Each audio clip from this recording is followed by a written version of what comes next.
വലിയ സ്വാധീനം ചെലുത്തുന്ന ഒരു രാജ്യമല്ല പാകിസ്ഥാൻ. അപ്പോൾ പാകിസ്ഥാൻ്റെ മധ്യസ്ഥശ്രമം എത്രമാത്രം വിജയം കാണുന്ന കാര്യത്തിൽ വലിയൊരു സംശയം നിലനിൽക്കുന്നുണ്ട്.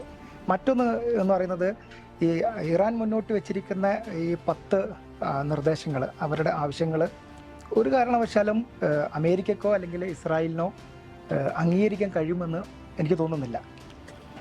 അത് അംഗീകരിക്കപ്പെട്ട് കഴിഞ്ഞാൽ ഈ 2 നേതാക്കന്മാരുടെ, അതായത് അമേരിക്കൻ പ്രസിഡന്റ് ഡൊണാൾഡ് ട്രംപിൻ്റെയും ബെന്യാമിൻ നെതന്യാഹുവിൻ്റെയും രാഷ്ട്രീയ ഭാവിയെ അത് വലിയ രീതിയിൽ സ്വാധീനിക്കപ്പെടും. കാരണം പ്രത്യേകിച്ച് അമേരിക്കയിൽ ഒരു ഇലക്ഷൻ വരാൻ വേണ്ടി നിൽക്കുകയാണ്.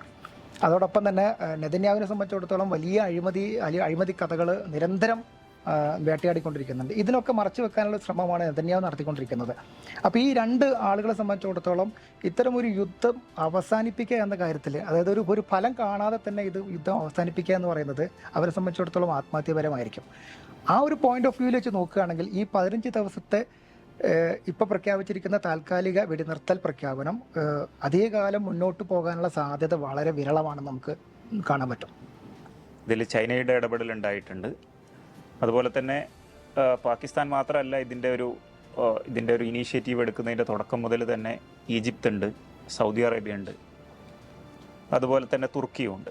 ഈ രാജ്യങ്ങളൊക്കെ തന്നെ പല അർത്ഥത്തിൽ ലോകത്ത് നയതന്ത്ര തലത്തിൽ വളരെ നിർണായകമാണ്. പാകിസ്ഥാൻ്റെ ഒരു പ്രത്യേകത എന്ന് പറയുന്നത്, പാകിസ്ഥാൻ US-ഉമായിട്ടും ഇറാനുമായിട്ടും ഈ യുദ്ധം ആരംഭിച്ചതിന് ശേഷവും അതിനു മുമ്പും നല്ല ബന്ധമുള്ള ഒരു രാജ്യമാണ്.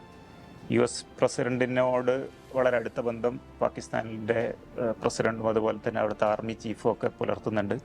എന്ന് മാത്രമല്ല, നേരത്തെ ട്രംപിന് നൊബേൽ പ്രൈസ് കൊടുക്കണം എന്നൊക്കെ ആവശ്യപ്പെട്ടതൊക്കെ ഒരു രാജ്യമാണ്. അതിൻ്റേതായ ഒരു ബന്ധം ട്രംപുമായിട്ട് അവർക്കുണ്ട്. അതുപോലെ തന്നെ ഇറാനുമായിട്ടും നല്ലൊരു അയൽപക്ക ബന്ധമാണ് പാകിസ്ഥാനുള്ളത്. മാത്രമല്ല, ഇതിൽ ചൈന ഇടപെട്ടു എന്ന് പറയുന്നുണ്ട്, റഷ്യ ഇടപെട്ടു എന്ന് പറയുന്നുണ്ട്. ചൈനയുമായിട്ടും പാകിസ്ഥാന് നല്ല ബന്ധങ്ങളുണ്ട്.